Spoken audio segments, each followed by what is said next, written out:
दोस्तों आज की वीडियो के अंदर डिस्कशन हम ये करने वाले हैं कि अगर आप मार्केट में इन्वेस्टमेंट करते हैं, अपनी मर्जी के स्टॉक चुनते हैं और अपना खुद का पोर्टफोलियो क्रिएट करते हैं, तो कैसे आप उसकी सही अप्रोच को बनाएंगे और कैसे आप अपने लिए बेस्ट पोर्टफोलियो क्रिएट कर सकते हैं अपनी रिक्वायरमेंट के हिसाब से। दोस्तों मेनली दोस्तों होता क्या है, मान लेते हैं कि आपने 10 स्टॉक अपने लिए चुने और इन 10 स्टॉक के ऊपर आप इन्वेस्टमेंट कर रहे हैं या ट्रेडिंग कर रहे हैं, जो भी कर रहे हैं, आपने 10 स्टॉक अपने लिए चुने।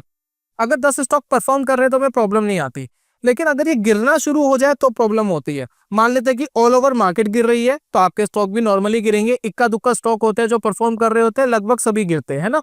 अब होता क्या है, जब ये 10 के 10 स्टॉक आपके गिर रहे हैं, मान लेते हैं आपका पोर्टफोलियो 10% डाउन हो गया, मान लेते हैं आपका पोर्टफोलियो 20% डाउन हो गया, तो अब आपको ये नहीं पता है 10% डाउन हो गया, 20% डाउन हो गया, अब आप सोच रहे हैं मार्केट बढ़ेगी तो ये भी बढ़ जाएंगे, लेकिन आपके पोर्टफोलियो में कुछ ऐसे स्टॉक्स हो सकते हैं जो 50% तक नीचे गिर गए या 40% तक नीचे गिर गए। अब इनका क्या करें।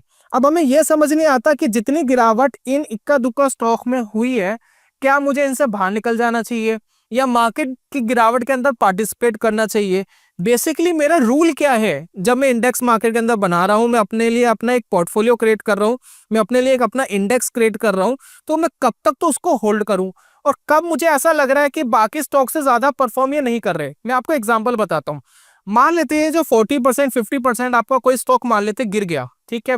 हो सकता है कि इसकी जगह कोई ऐसा स्टॉक था जो लगभग 10 या 20% गिरा, और अगर आप उसको उससे रिप्लेस कर लेते, अगर आप इस स्टॉक को उससे रिप्लेस कर लेते और मार्केट जब ठीक होती, तो वो स्टॉक तो बहुत ज्यादा भागा और ये जो 40-50% वाला स्टॉक था ये बहुत ज्यादा नहीं भागा। तो ये जो आपका गिरा हुआ पैसा था वो उसने रिकवर कर लेता, लेकिन वो तब होता है ना जब आप उसके अंदर स्विच करते हैं। तो क्या होता है, जब हम अपने लिए एक पोर्टफोलियो क्रिएट करते हैं तो हमें अपने लिए एक रूल बनाना होता है। तो वो रूल किस तरीके से बनते हैं, किस तरीके से आप अपना रूल बना सकते हैं, तो आज की वीडियो के अंदर दोस्तों डिस्कशन करेंगे। मैं आपको एक पोर्टफोलियो भी क्रिएट करके दिखाऊंगा, एक रूल बेस्ड पोर्टफोलियो। आप पूरा वीडियो देखेंगे तो आपको समझ में आएगा ये पूरा काम कैसे होता है। तो चलिए शुरू करते हैं और जानते हैं दोस्तों।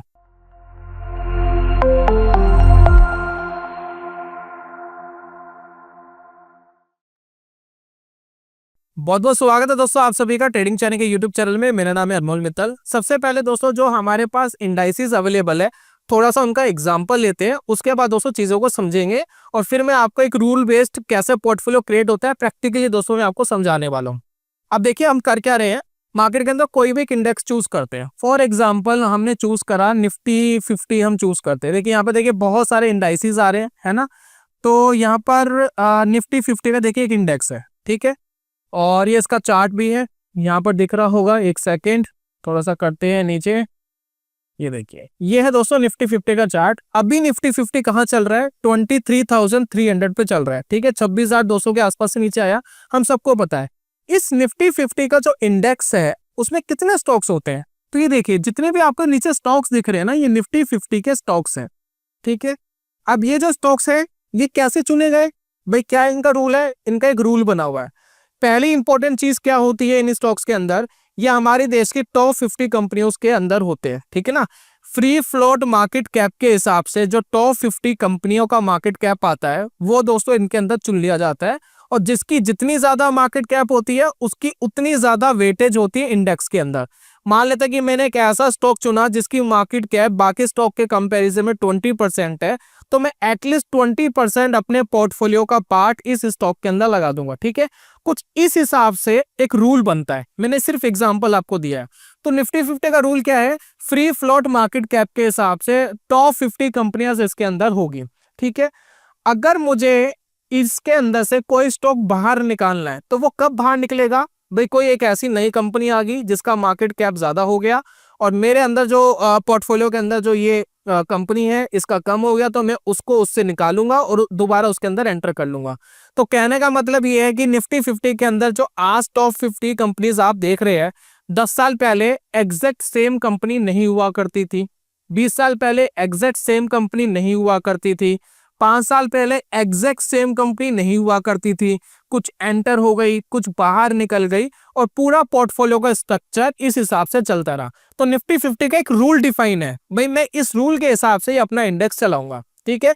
ठीक इसी हिसाब से अगर हम देखें, बहुत सारे स्ट्रेटेजिक इंडेक्स ऐसे अवेलेबल है जो मार्केट में इस तरीके से काम करते हैं। मैं आपको एक इंडेक्स दिखाता हूं। अब दोस्तों एक पर्टिकुलर इंडेक्स है निफ्टी अल्फा, अगर आप इसको देखेंगे लगभग 52,000 रुपीज के आसपास चल रहा है। मार्केट के साथ दोस्तों ये भी गिरा है, ठीक है ना, 52,000 के अप्रोक्स चल रहा है ये इंडेक्स है, ठीक है। अभी अल्फा क्या होता है, अल्फा के बारे में दोस्तों मैंने बहुत बार आपके साथ डिस्कशन करा है। अल्फा बेसिकली क्या होता है, मान लेते हैं कि जो स्टॉक मैं सिलेक्ट कर रहा हूं, ठीक है, वो स्टॉक एक साल में 30% भागा, ठीक है, और उस स्टॉक का जो इंडेक्स है, जो बेंचमार्क है, बेंचमार्क मान लेते 20% ऊपर गया, तो ये स्टॉक कितना परसेंट ऊपर ज्यादा गया, 10% ज्यादा, तो इसका अल्फा हो जाएगा, इसका अल्फा हो जाएगा कितना, 10, इसका अल्फा हो जाएगा 10। अब जब अल्फा 10 हो गया तो इसका मतलब यह है कि इतने परसेंटेज से ये पर्टिकुलर स्टॉक अपने बेंचमार्क को बीट कर रहा है ना, ब्रेक कर रहा है। तो ये जो निफ्टी अल्फा 50 का जो इंडेक्स है ना, वो इसी कंस्ट्रक्शन के हिसाब से बना होता है। इसके अंदर से टॉप ऐसी 50 कंपनी चुनी जाती है जिनके अंदर सबसे ज्यादा अल्फा होता है, और जिस स्टॉक में सबसे ज्यादा अल्फा होता है उसके अंदर उतनी ज्यादा वेटेज रखी जाती है। तो ये पूरा इंडेक्स इसी हिसाब से डिजाइन है कि अपने बेंचमार्क को बीट करने वाले स्टॉक्स ही इस टॉप 50 इसके अंदर होते हैं। तो नॉर्मली अगर आप इनका रिटर्न देखेंगे ना, अगर हिस्टोरिकल रिटर्न देखेंगे तो निफ्टी 50 के कंपैरिजन में निफ्टी अल्फा ने ज्यादा बेटर रिटर्न दिया है। आगे देगा नहीं देगा इसकी कोई गारंटी नहीं है, लेकिन हिस्टोरिकल अगर आप देखेंगे 10-15 साल का, जब से ये बना है, इंडेक्स बना है, तब से ये रिटर्न कंपैरिजन में आज की डेट के हिसाब से इसने निफ्टी के रिटर्न को बीट करा है। तो इसका एक अपना रूल है। इसका रूल क्या है जी, अल्फा रूल है। अल्फा रूल यही है कि भाई जब टॉप अल्फा की 50 कंपनीज होगी मैं वो स्टॉक ले लूंगा, और ये एक मेरे लिए स्ट्रेटेजिक इंडेक्स हो गया, ठीक है। तो इस इंडेक्स की कंस्ट्रक्शन इस तरीके से हुई। एक इंडेक्स दोस्तों मैं आपको और दिखाता हूँ, वो इंडेक्स किस तरीके से काम करता है। ये भी एक स्ट्रेटेजिक इंडेक्स है।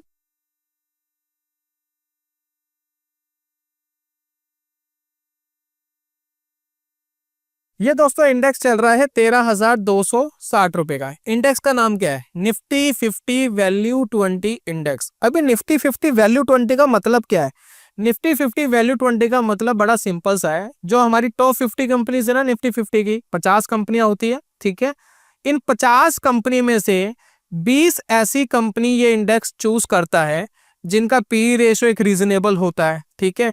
वो अपने हिसाब से उसने एक अपना रूल बनाया हुआ है कि मुझे वैल्यू फॉर मनी कंपनी चाहिए, यानी वैल्यू इन्वेस्टिंग के लिए। इसका पूरा नाम क्या है, निफ्टी 50 वैल्यू 20 स्टॉक्स, मतलब ऐसे स्टॉक जिनका प्राइस टू अर्निंग रेशो ज्यादा ना हो, वैल्यू फॉर मनी स्टॉक्स हो, और जो वैल्यू इन्वेस्टिंग में ज्यादा बिलीव करते हैं उनके लिए एक इंडेक्स क्रिएट कर दिया एक्सचेंज ने।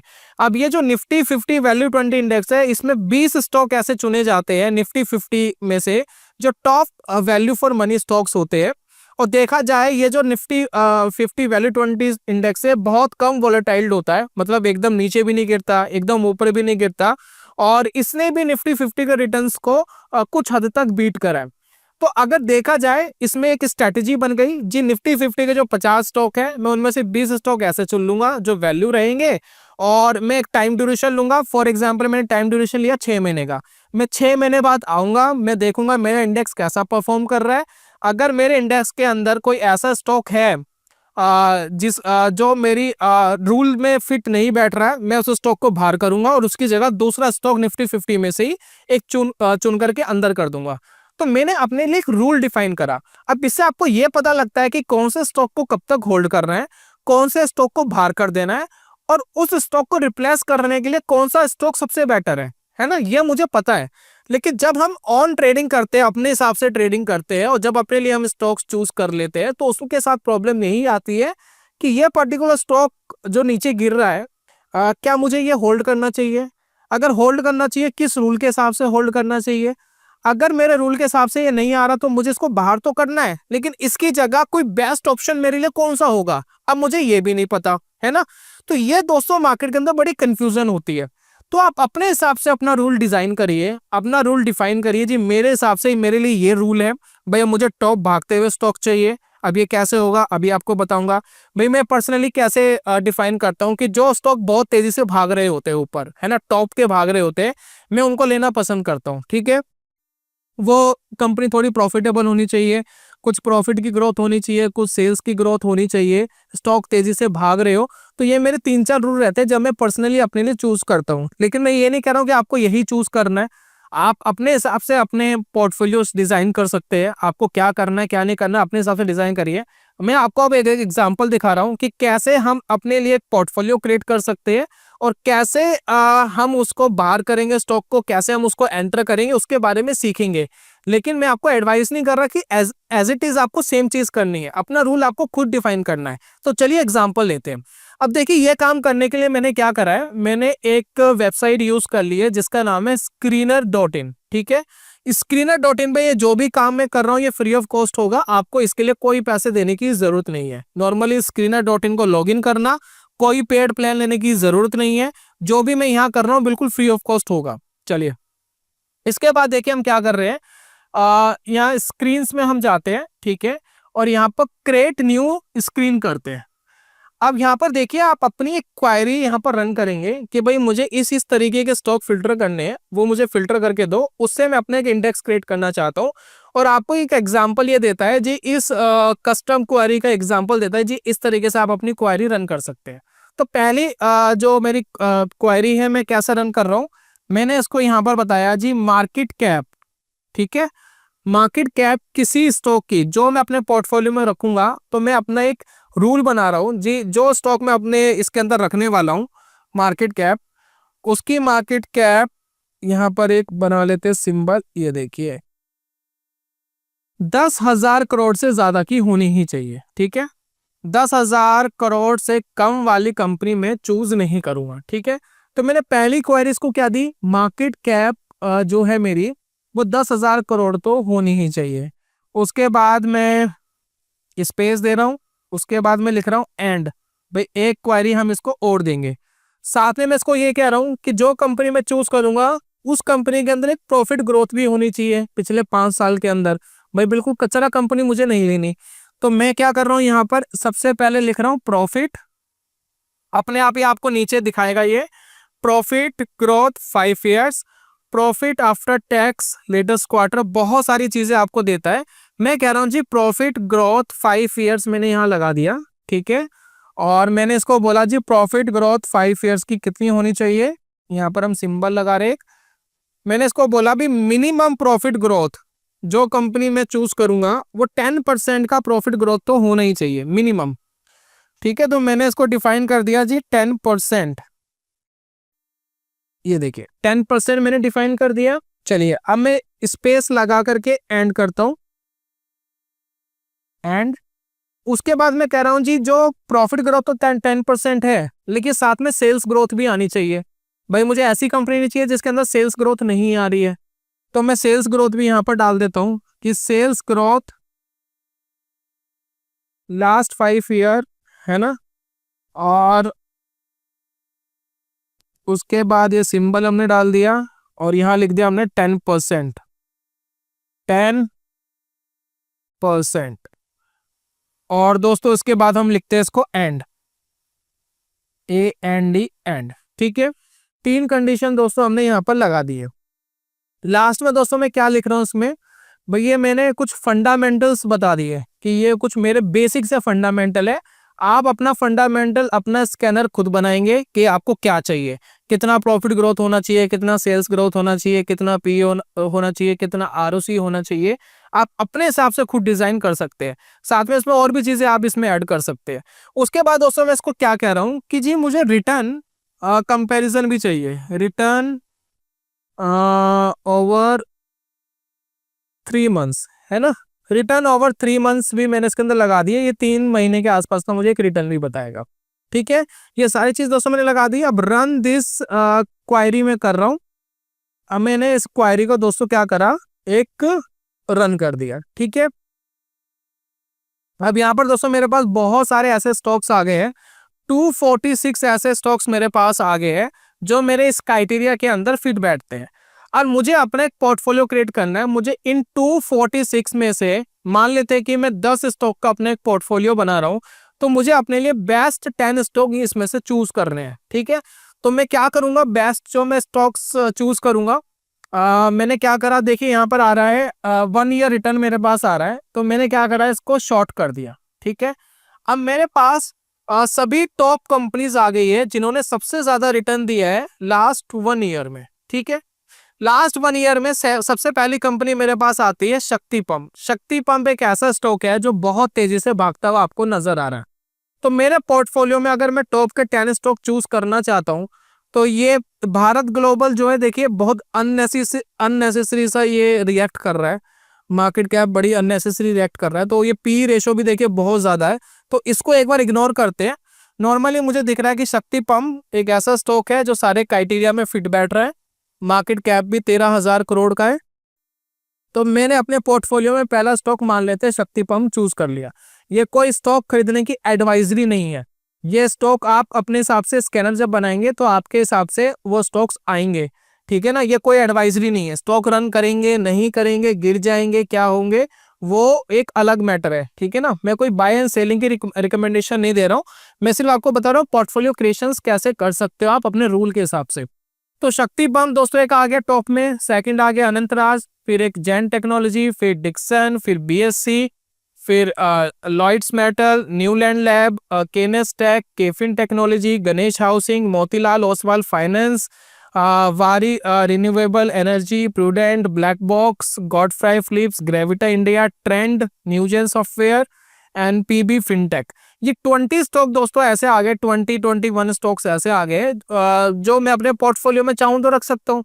ये 10 स्टॉक टॉप कर रख सकता हूँ। अब इससे होगा क्या, ये सेम क्वायरी मैं एक टाइम डिसाइड करूंगा, for example 1 month, for example every 3 month, for example every 6 month, for example every 1 year. मान लेते हैं मैंने 3 महीने अपने लिए चूज कर लिए, मैं हर 3 महीने बाद आऊंगा, मैं सेम क्वायरी सेव करके रखूंगा, सेम जो क्वायरी मैंने चलाई है वो सेव करके रखूंगा, और मैं देखूंगा टॉप के 10 स्टॉक कौन से आ रहे हैं। ठीक है, तो अगर मेरे पोर्टफोलियो के अंदर कोई ऐसा स्टॉक है जो मेरे इस टॉप 10 में नहीं आ रहा, मैं उसको बाहर करूंगा और उसकी जगह जो नया एंटर हो गया मैं उसको एंटर कर लूंगा। यानी जो स्टॉक मैंने निकाला वो मेरे इस फॉर्मूले के हिसाब से सबसे वीक था, और जो मैंने एंटर करा वो इस फॉर्मूले के हिसाब से बिल्कुल सटीक था, बिल्कुल सही तरीके से मैंने उसको एंटर करा। तो मैंने अपने लिए एक रूल डिफाइन कर लिया इंडेक्स क्रिएट करने का। अब ये रूल बिल्कुल उसी तरीके से बन रहे हैं जिस तरीके से प्रोफेशनल इंडेक्स बनते हैं। मैं उनके रूल अलग हो सकते हैं लेकिन मेरे रूल थोड़े अलग है, लेकिन जो क्रिएशंस का तरीका है वो बिल्कुल वैसा ही है। अब यहाँ पर देखिए, जो आप वेटेज रखेंगे, वेटेज रखने के भी बहुत सारे तरीके हैं। पहला वेटेज रखने का तरीका दोस्तों क्या है, पहला तरीका यह है कि सब बराबर बराबर इक्वल वेट के अंदर खरीद लो। भाई मुझे एक स्टॉक में 10 लगाने, 10,000 लगाने, 20,000 लगाने, 10-20 हजार पे लगा करके पूरे इंडेक्स के अंदर आपने बराबर बराबर खरीद लिए। दूसरा दोस्तों तरीका क्या होता है, दूसरा तरीका वही होता है जो वेटेज वाला तरीका है। वेटेज वाले तरीके में देखिए होता क्या है, जैसे कि दोस्तों देखेंगे हम शक्ति पंप्स की अगर हम बात करें तो इसने लगभग 500% का रिटर्न दिया है पिछले 1 साल के अंदर। तो जो स्टॉक जितना ज्यादा रिटर्न दे रहा है मैं उस स्टॉक के अंदर उतनी ज्यादा वेटेज रख सकता हूँ। पहला तरीका ये है। दूसरा तरीका क्या हो सकता है, जो स्टॉक्स प्रॉफिट ग्रोथ जितनी ज्यादा दे रहा है मैं उसमें उतनी ज्यादा वेटेज रख सकता हूँ, वो भी एक तरीका है। जो स्टॉक जितनी ज्यादा सेल्स ग्रोथ दे रहा है मैं उसकी उतनी ज्यादा वेटेज रख सकता हूँ। तो वेरियस तरीके से आप अपनी वेटेज भी डिसाइड कर सकते हैं, लेकिन वो आपकी मर्जी है आपको ये कॉम्प्लेक्स करना है या नहीं करना। सिंपल तरीका तो क्या होता है, इक्वल वेट का भी आप मार्केट में रख सकते हो।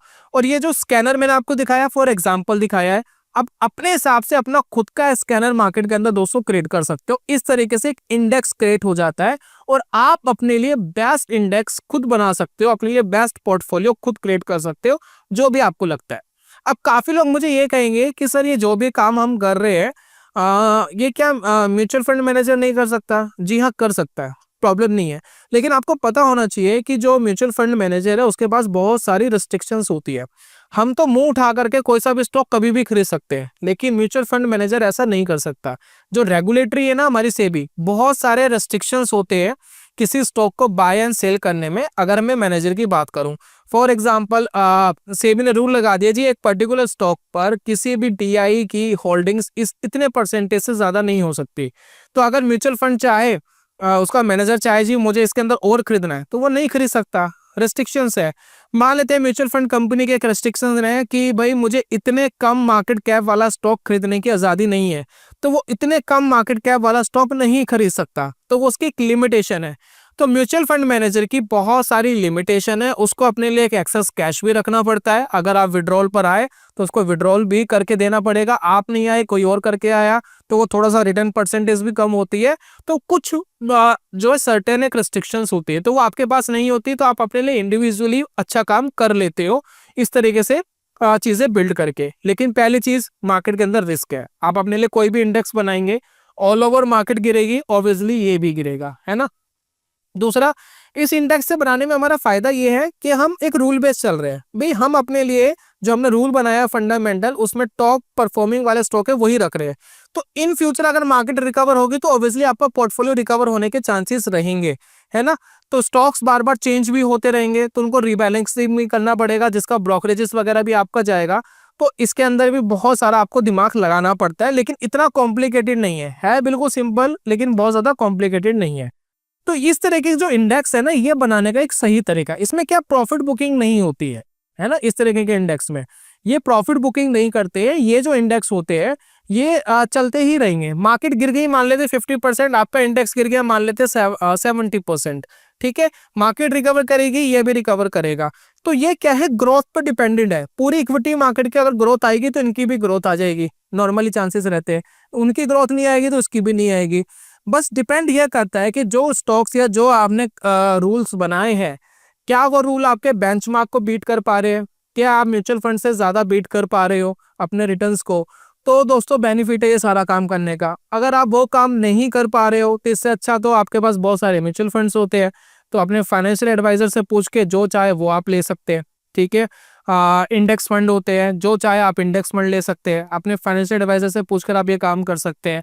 और अगर आपको इसकी प्रैक्टिस करनी है तो मैं आपको क्या एडवाइस कर रहा हूँ, बहुत सारे डेमो अकाउंट्स आते हैं वर्चुअल ट्रेडिंग के लिए, बहुत सारे ऐप्स भी मार्केट के अंदर अवेलेबल है जो फ्री ऑफ कॉस्ट होते हैं।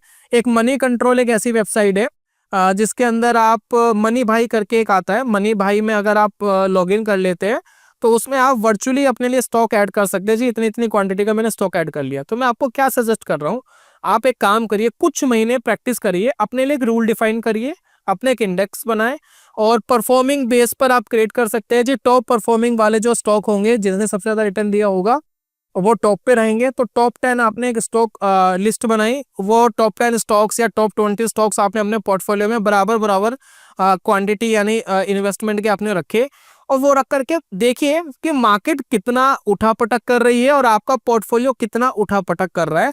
और एवरी 3 मंथ एवरी 1 मंथ अपना रूल डिसाइड करिए कि भाई हर महीने end of the month, end of the year या एंड ऑफ द क्वार्टर मैं आऊँगा, चेक करूंगा, जो स्टॉक टॉप में होंगे वो ठीक है, जो टॉप में नहीं होंगे उसको बाहर करूंगा, और उसकी जगह जो टॉप में आ गया तो वो मैं अपने हिसाब से उसको ले आऊंगा, ठीक है।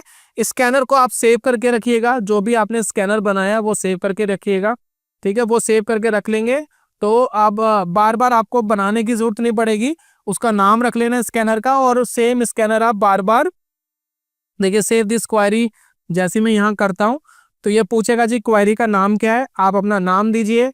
तो मैंने यहाँ दिया सिर्फ एग्जाम्पल, ठीक है, मैंने अभी ढंग से बनाया ही नहीं है ये, मैंने सिर्फ आपको एग्जाम्पल के लिए दिखाया है, और मैंने सेव क्वेरी कर ली है, ठीक है। कुछ भी यहाँ पर डिस्क्रिप्शन डाल दीजिए जो आपको डालना है और सेव क्वेरी करिए, ठीक है। तो बार बार जब आपको बनाने की जरूरत नहीं है, Skinner.in पर आएंगे, आपकी क्वेरी आपको मिल जाएगी, उसको रन करेंगे, टॉप के स्टॉक्स आपको मिल जाएंगे और रीबैलेंसिंग के लिए आपको आसानी होगी। तो इस तरह के दोस्तों प्रॉपर इंडेक्स क्रिएट किए जाते हैं। तो एक आपको एक होमवर्क दे रहा हूँ, जो अभी मैंने आपको बोला वो करके देखना, आपको मजा आएगा। तो लास्ट में दोस्तों मैं अपने कोर्स का एक इंट्रोडक्शन देने वाला हूँ, जो हमारे व्यूअर्स ऑप्शंस ट्रेडिंग में रुचि रखते हैं। तो एक हिंदी लैंग्वेज के अंदर आसान भाषा में एक कोर्स मैंने डिजाइन करा है, option selling with wealth creation. Her video के अंदर मैं इंट्रोड्यूस कर रहा हूँ कोर्स को।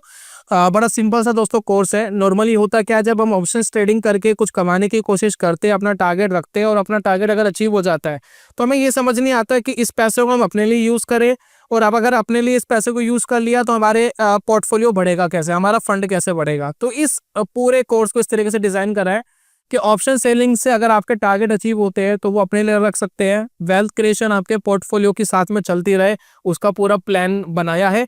बाकी मार्केट के अंदर रिस्क होता है, आपको पता होना चाहिए, और साथ में ये सारे लेसन्स आपको मिलते हैं, ये लेसन्स आप देख सकते हैं। और बहुत सारी चीज़ें FNQ के क्वेश्चंस है वो आप देखेंगे, मैं लिंक आपको डिस्क्रिप्शन में दे रहा हूँ। और साथ में मैं आपको बता रहा हूँ कि ये कोर्स 31 तारीख के बाद महंगा हो जाएगा। सिर्फ इनिशियल बेसिस पे हमने इसको सस्ता रखा है ताकि हमारे सब्सक्राइबर्स इसका लाभ उठा सके। और इस कोर्स के साथ एक बोनस स्ट्रेटेजी है, जब मैं आपके साथ लाइव आऊँगा, जब आप कोर्स लेंगे, इस कोर्स को देख लेंगे, तो मैं 15-20 दिन बाद एक और फैंटास्टिक इंट्राडे की स्ट्रेटेजी आपके साथ शेयर करूंगा ऑप्शन सेलिंग की। पूरा कोर्स दोस्तों ऑप्शन सेलिंग का है। थोड़ी बहुत नॉलेज आपको ऑप्शंस की होनी चाहिए, कॉल क्या होता है, पुट क्या होता है, प्रीमियम वगैरह क्या होता है, ये नॉलेज होगी तो ये कोर्स अच्छे से आपको समझ में आ जाएगा। अगर नहीं है तो थोड़ा सा आप इसके बारे में जान लीजिए, ऑप्शंस के बारे में सिंपल चीजें जाननी है, बहुत ज्यादा कॉम्प्लिकेटेड चीजें जानने की जरूरत नहीं है कि कॉल पुट क्या होते हैं, ऑप्शन बाइंग क्या होती है, ऑप्शन सेलिंग क्या होती है। अगर वो आता है तो ये कोर्स आप कर सकते हैं। 31 तारीख के बाद ठीक 12 बजे जैसे ही अगला महीना लगेगा, कोर्स पे डिस्काउंट कोड हट जाएंगे, कोर्स का वैल्यू इंक्रीज कर दी जाएगी। तो सिर्फ इनिशियल बेसिस पे इस मंथ के लिए हमने अपने सब्सक्राइबर्स के लिए जो हमारे साथ बहुत टाइम से जुड़े हुए हैं, तो उन्हीं के लिए दोस्तों ये रखा हुआ है। तो ये आप इसका जो फायदा है वो उठा सकते हैं। तो कायदे से 2 स्ट्रैटेजी, एक रिकॉर्डेड है, एक मैं 15-20 दिन बाद जब लाइव आऊंगा तब मैं आपको दूसरी एक स्ट्रैटेजी सिखाऊंगा। तो दोनों में से जो आपको अच्छी लगे वो आप अपने लिए ट्राई कर सकते हैं, जो आपको रिलायबल लगे और रिस्क मैनेजमेंट जिसके अंदर ज्यादा आपको सटीक बैठता हुआ दिखाई दे। तो ये था दोस्तों आज की वीडियो के अंदर। डिस्काउंट कोड का लिंक भी मैंने डिस्क्रिप्शन में दे दिया है, कोर्स का लिंक भी दे दिया है, आप जाकर के एंजॉय कर सकते हैं। मैं जल्दी मिलूंगा दोस्तों नेक्स्ट वीडियो में, तब तक के लिए goodbye, god bless you, bye bye दोस्तों।